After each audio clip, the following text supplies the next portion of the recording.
بسم اللہ الرحمن الرحیم۔ پارہ نمبر 25، حصہ نمبر 4۔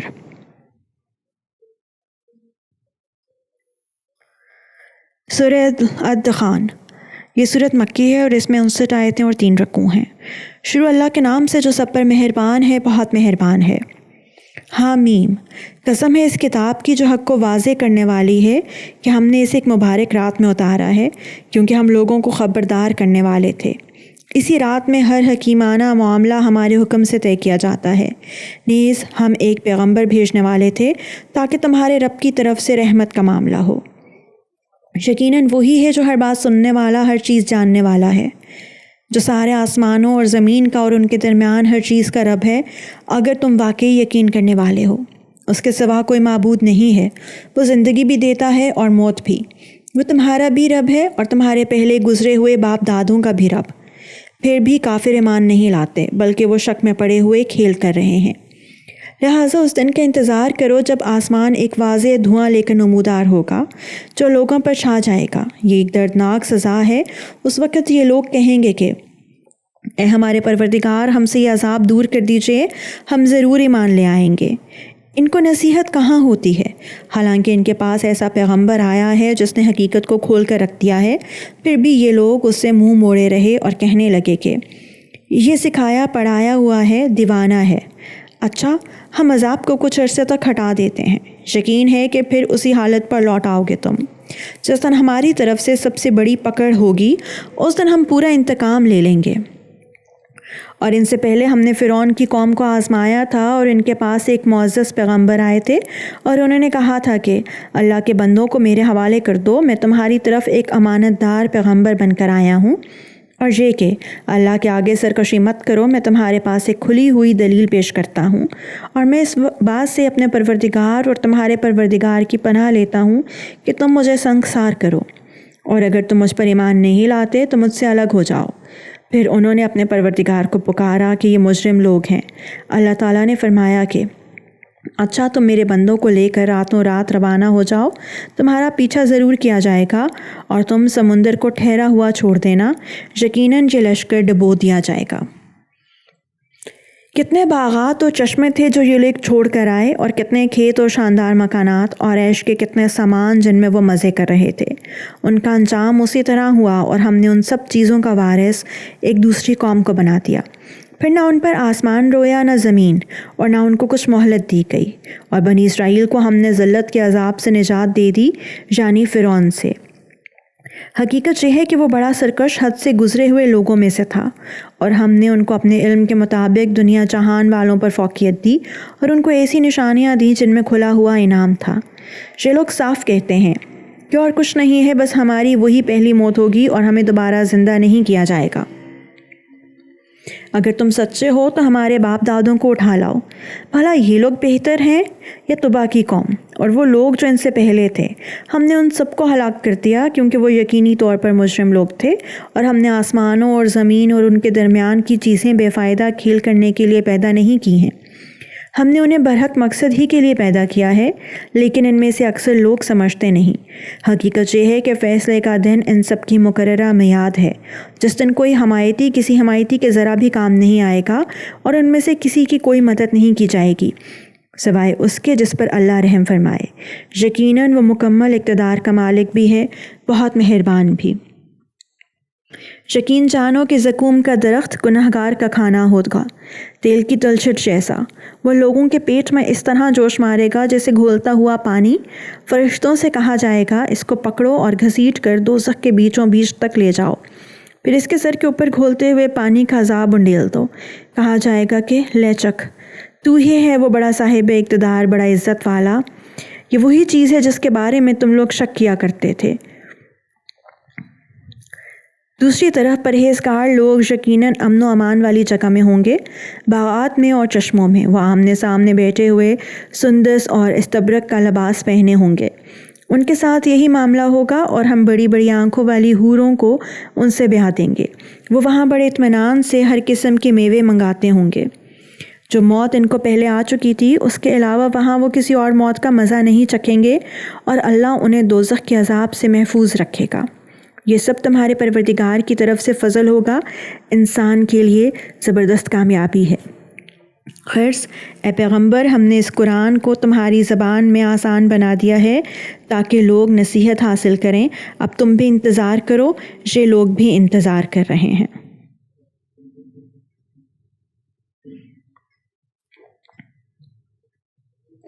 سورہ جاثیہ، یہ صورت مکی ہے اور اس میں 37 آیتیں اور 4 رکوع ہیں۔ شروع اللہ کے نام سے جو سب پر مہربان ہے، بہت مہربان ہے۔ حامیم، یہ کتاب اللہ کی طرف سے اتاری جا رہی ہے جو بڑا صاحب اقتدار، بڑا صاحب حکمت ہے۔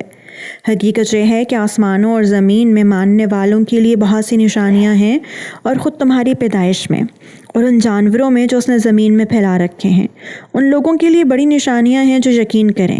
نیز رات اور دن کے آنے جانے میں، اور اللہ نے آسمان سے رزق کا جو ذریعہ اتارا، پھر اس سے زمین کو اس کے مردہ ہو جانے کے بعد نئی زندگی دی، اس میں اور ہواؤں کی گردش میں ان لوگوں کے لیے بڑی نشانیاں ہیں جو عقل سے کام لیں۔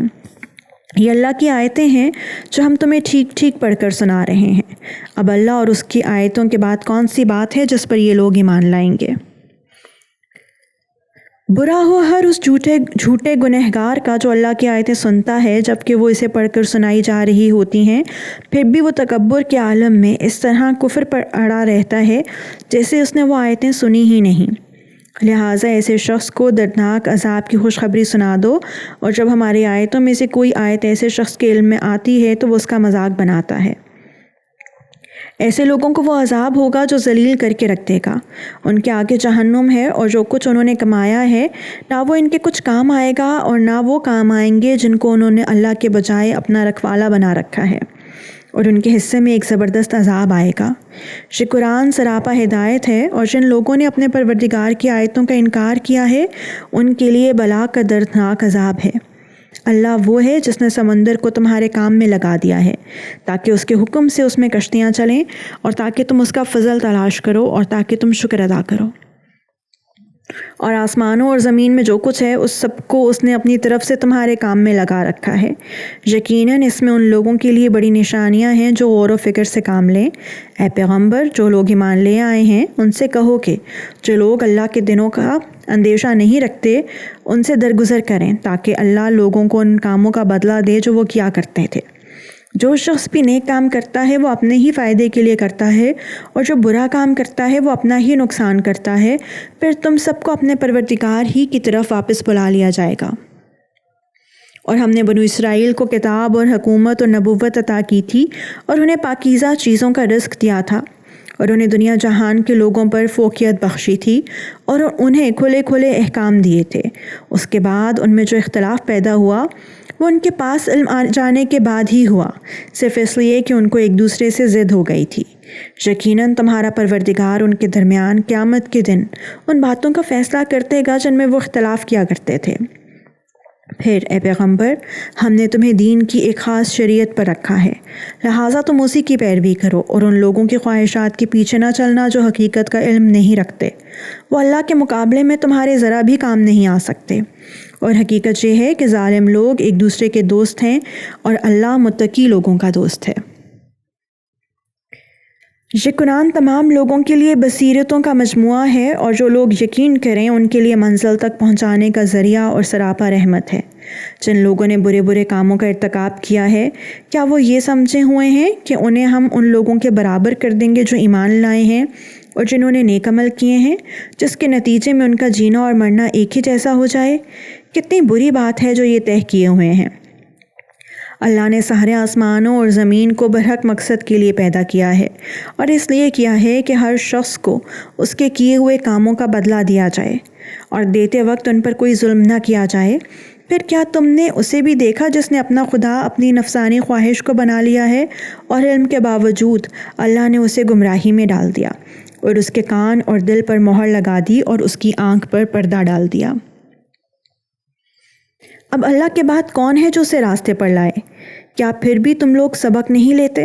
اور یہ لوگ کہتے ہیں کہ جو کچھ زندگی ہے بس یہی ہماری دنیوی زندگی ہے، اسی میں ہم مرتے اور جیتے ہیں اور ہمیں کوئی اور نہیں زمانہ ہی ہلاک کر دیتا ہے، حالانکہ اس بات کا انہیں کچھ بھی علم نہیں ہے، بس وہمی اندازے لگاتے ہیں۔